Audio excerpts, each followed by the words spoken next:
É uma das grandes críticas da direita hoje é o judiciário. Enxerga que teve excessos no julgamento do Bolsonaro? Sim, Você não nega isso? nunca neguei. Na verdade, eu tenho, assim, uma... Bom, prossegue. Não, é porque uma das grandes críticas hoje é o Supremo. Sim. E se você enxerga essas críticas que a direita faz ao judiciário? Vou até apimentar mais. A crítica a direita faz a mim também, pelas minhas posições sobre o próprio judiciário e sobre o próprio Bolsonaro. Quais posições? Vamos lá. Eu acho não, eu tenho certeza que o Bolsonaro tentou gestar um golpe durante o mandato dele. Tenho certeza que ele tentou fazer isso. E, inclusive, as provas coletadas ilegalmente pelo Alexandre de Moraes, entretanto coletadas, as provas levam a gente a isso. Reuniões que são absolutamente não republicanas com chefes das Forças Armadas para tocar um plano que envolvia fechar o TSE, dizendo que a urna tinha sido fraudada e eles não têm prova nenhuma disso. As próprias Forças Armadas falaram isso. Então tem esse ponto. O Bolsonaro estava com essa tentação. O que o sistema, que é podre, mas que é o sistema, falou?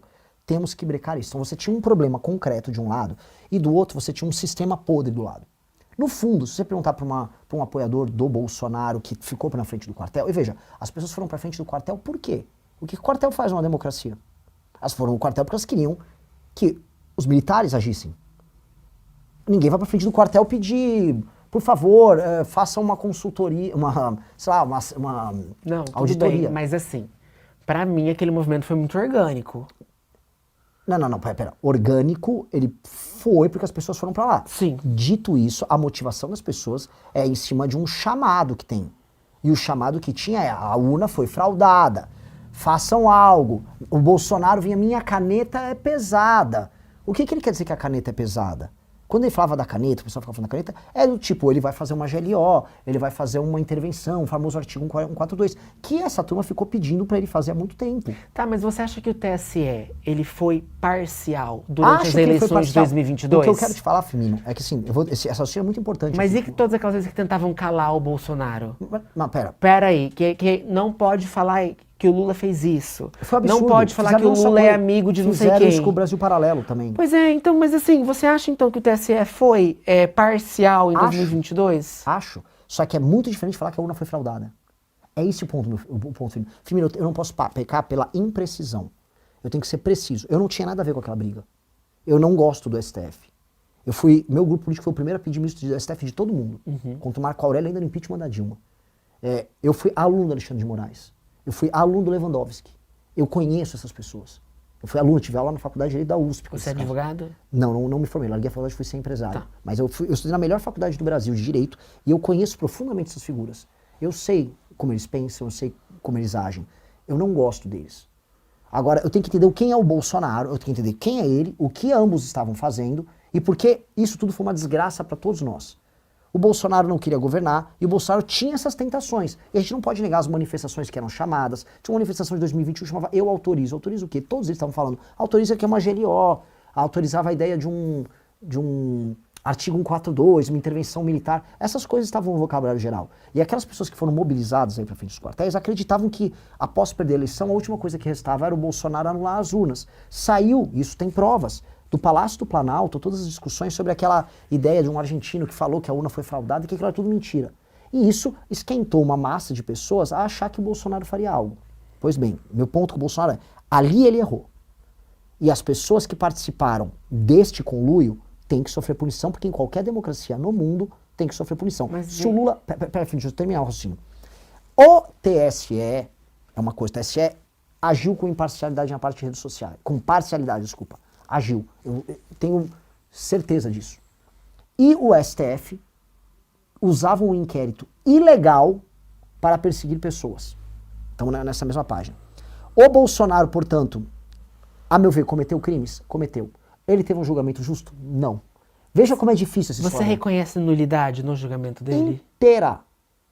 Eu reconheço nulidade das pessoas do 8 de janeiro. E eu não acho que sequer que o Bolsonaro foi responsável pelo 8 de janeiro. E vem cá, e você é a favor da anistia aos presos de 8 de janeiro? Eu sou a favor da dosimetria, que eu acho que é a melhor solução de todas. Mas você não acha que eles deveriam ser punidos por vandalismo só? Porque tá gravado. Entraram lá, depredaram, quebraram. Eu reconheço vandalismo ali, mas eu não reconheço atentado contra o Estado de Direito. Eu reconheço o atentado contra o Estado de Direito. Por quê? Porque, vamos lá. Vocês acham que eles tinham condição de fazer alguma coisa ali? Olha só, o que eles queriam, isso está demonstrado. Essas pessoas estavam, no geral, na frente dos quartéis. Primeiro que essas pessoas foram alvo também de um truque, tá? Nosso deputado Kim Kataguiri demonstrou, logo em 2023, ele teve acesso a e-mails que vazaram para ele. E ele tornou público na CPI que Flávio Dino, todo mundo tinha ciência de que haveria uma manifestação que poderia invadir a Praça dos Três Poderes. E eles não botaram nada, porque eles se entenderam, claramente, Flávio Dino, Lula, no dia da invasão, do dia 8, não tinha nenhuma autoridade da República lá. Como é que pode, no 8º dia de mandato do Lula, tá tudo vazio? O Lula estava em Araraquara nesse dia. Todo mundo saíram fora, não botaram polícia legislativa, não botaram a polícia de Brasília, não botavam nada, nem guarda nacional, não botaram nada. Deixou tudo vazio para aquelas pessoas entrarem. Porque eles sabiam que se essas pessoas cometessem vandalismo, eles tinham a faca e o queijo na mão para prender não só essas pessoas, mas prender o Bolsonaro. Era uma armadilha. E aquelas pessoas caíram na armadilha. Aquelas pessoas estavam na frente dos quartéis pedindo intervenção militar. E aquelas pessoas acreditavam firmemente que ir lá fazer não só o vandalismo, mas tomar Brasília, ia mobilizar as Forças Armadas a agir a favor deles. Então era uma crença infantil que aquelas pessoas tinham.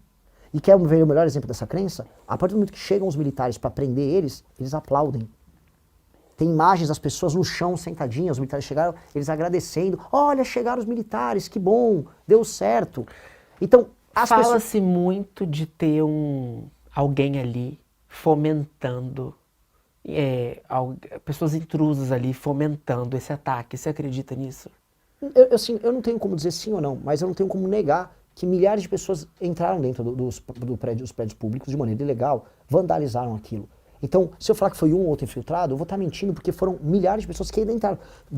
Imagina assim, eu estou nos Estados Unidos, eu consigo invadir a Casa Branca. Eu vou falar, e com 2.000 pessoas invadem a Casa Branca.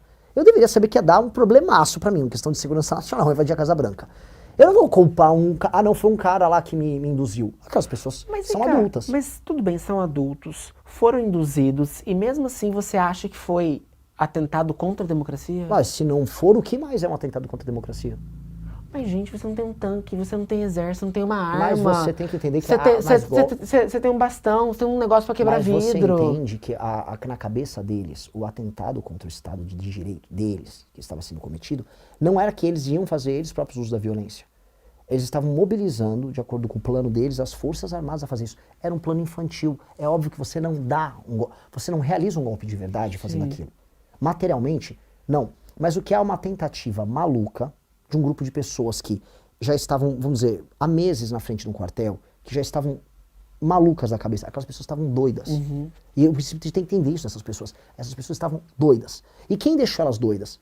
Foi um monte de influenciador que ficou divulgando, olha, o artigo 142, não, agora vai agir, não, agora passou a 72 horas. Ficou um monte de, vou colocar aqui, influenciador picareta de direita, deixando aquelas pessoas malucas, porque dava audiência, porque dava grana, dava pra pegar doação, e aí aquelas pessoas ficaram malucas, e na maluquice delas elas cometeram um erro, que o governo Lula se aproveitou e deixou elas entrarem, e aí prendeu elas. Então, só que o ânimos dela, a intencionalidade delas, era fazer aquilo e mobilizar um golpe de Estado. É bizarro, porque é um golpe, vamos colocar aqui, bizarro. Eu não acho que o grande golpe, ou a grande tentativa de golpe, foi o 8 de janeiro.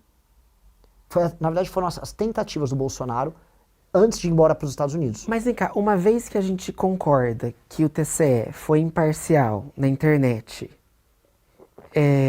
foi parcial na internet, que a gente concorda, você não acha que é questionável o resultado dessa eleição? Onde a balança não é igual? Olha só, eu acho que isso é um questionamento válido. Mas definitivamente você não pode chamar os chefes das Forças Armadas para fechar o TSE com base nisso. Você pode, por exemplo, judicializar. E se judicializar e cair na mão de um STF que está agindo de maneira corrompida?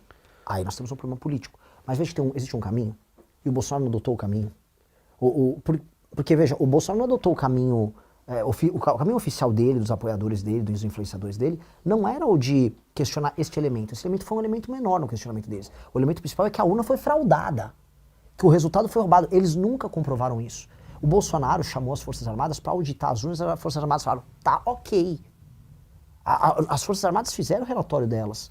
Então, só que aí, como ele não tinha esse material, ele quis levar as pessoas a crerem E ele, o filho dele, Eduardo, divulgou com um argentino que chama Semedo, uma história de que a urna, ele conseguiu ver a fraude, era mentira. Pô, foi comprovado que era mentira. Então, o problema é, pessoas foram induzidas a acreditar que a urna foi fraudada. Você acredita na urna eletrônica? Eu não sou fã da urna eletrônica, só que agora eu tenho um partido político e agora eu tenho condição de, porque por lei, de poder ver, então, checar todo o processo e entender o funcionamento da urna. Isso vai acontecer? Isso já aconteceu. E não há, tecnicamente, meios de fraudar. Eu concordo com o método? Não.